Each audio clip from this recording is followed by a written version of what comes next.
궁금했던 세계의 반응, 글로벌 리플, 글리 시작하겠습니다.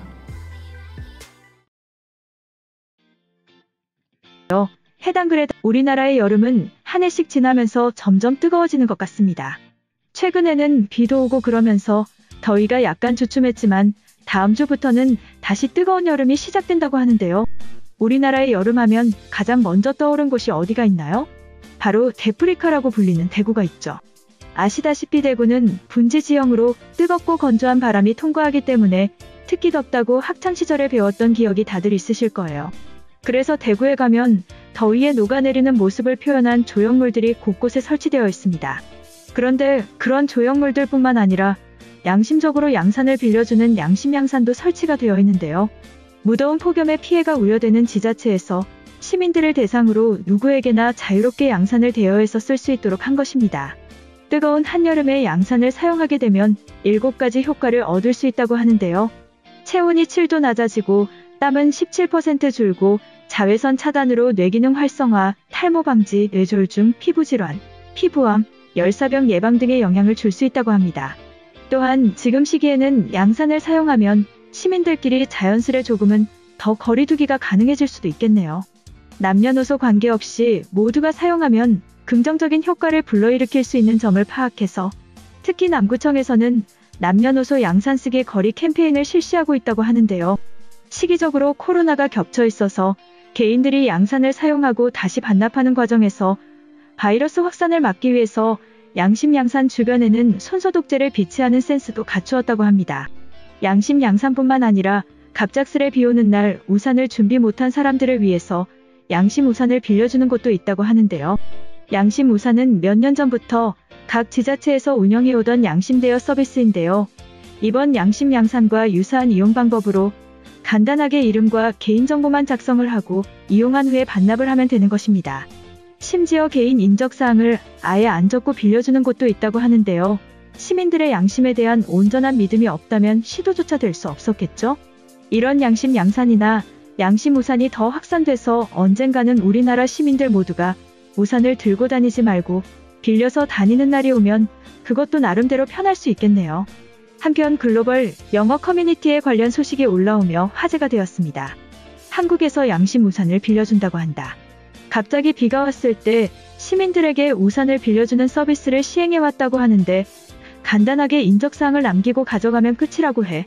하지만 중요한 것은 인적사항마저도 기록하지 않고 오로지 개인의 양심에만 맡겨서 빌려주며 운영하는 것도 있다는 거야. 저게 말이 돼? 회수율이 100%라고 믿지 않지만 저런 걸 시작할 수 있다는 게 특별한 시민의식을 보여주는 지표라고 생각해. 이처럼 우리나라의 양심 우산에 대해 깜짝 놀라는 외국인의 글이었는데요. 해당 글에 달린 외국인 반응 살펴보겠습니다. 이번에 우산 없이 폭우에 맞아서 핸드폰이 고장났다. 옷이 젖는 것은 상관없는데 중요한 약속이나 물건을 들고 있을 때는 곤란해. 금방 그치는 소나기에 우산을 사기에는 돈이 아까운데 한국인들도 같은 생각을 했겠지. 하지만 믿음만으로 공유하는 것은 불가능해. 이탈리아에서 비슷한 시도도 할 생각조차 하지 마. 로마에서는 비 오는 날이면 하루 만에 모든 우산이 사라지는 것에 올인하겠어. 한국인들은 빠른 경제 성장에도 아직 서로를 믿는 것 같아. 결과는 뻔하겠지만 시도하겠다는 생각이 놀라워. 3년 전까지 한국에서 대학원을 다녔는데 그들은 우산을 자주 사고 잃어버리면 공유하는 데 익숙하다.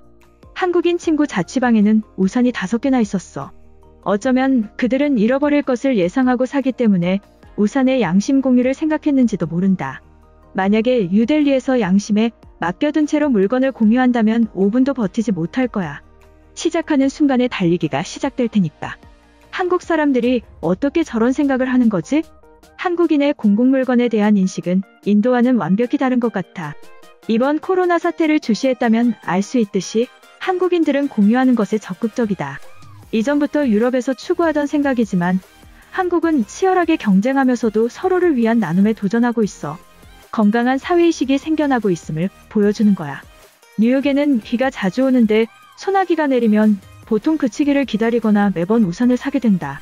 지하철이나 버스 터미널에서 우산을 무료로 대여한다면 처음에는 환호를 받겠지만 뉴욕인들에게 돌려받을 생각은 포기해라. 한국은 경제 발전에 미쳐버린 국가로 서로 간에 경쟁적인 것이 사실인데 의외의 선택을 시도하고 있어. 어쩌면 그들은 우산을 배포하는 것에 의미를 두는 것일지도 모른다. 한국을 가본 적은 없지만 내가 잘 알고 있는 중국에서는 절대로 불가능한 일이야. 메뉴판에 집중하고 있는 동안 너의 가방이 순식간에 사라질 거야. 2020년에도 서로를 믿고 있는 모습이라니. 코로나 때문에 이기주의가 점점 심해지고 있는데 서로의 양심을 믿고 우산을 대여하는 것은 순수한 생각이다. 아름다운 결과를 만들 수는 없겠지만 20%만 회수되어도 훌륭한 결과이니 실망하지 마라. 지하철에서 우산을 빌려주는 것은 완벽한 아이디어야. 탑승했던 역이 아닌 다른 역에서 반납이 가능하면 분실률을 획기적으로 줄일 거야. 하지만 보증금을 받고 GPS를 달아두지 않으면 적어도 현재 마드리드에서는 반나절 만에 모든 것이 사라질 거야. 우산에 빌린 것이라고 글씨를 크게 표시하면 분실률이 줄어들지도 몰라.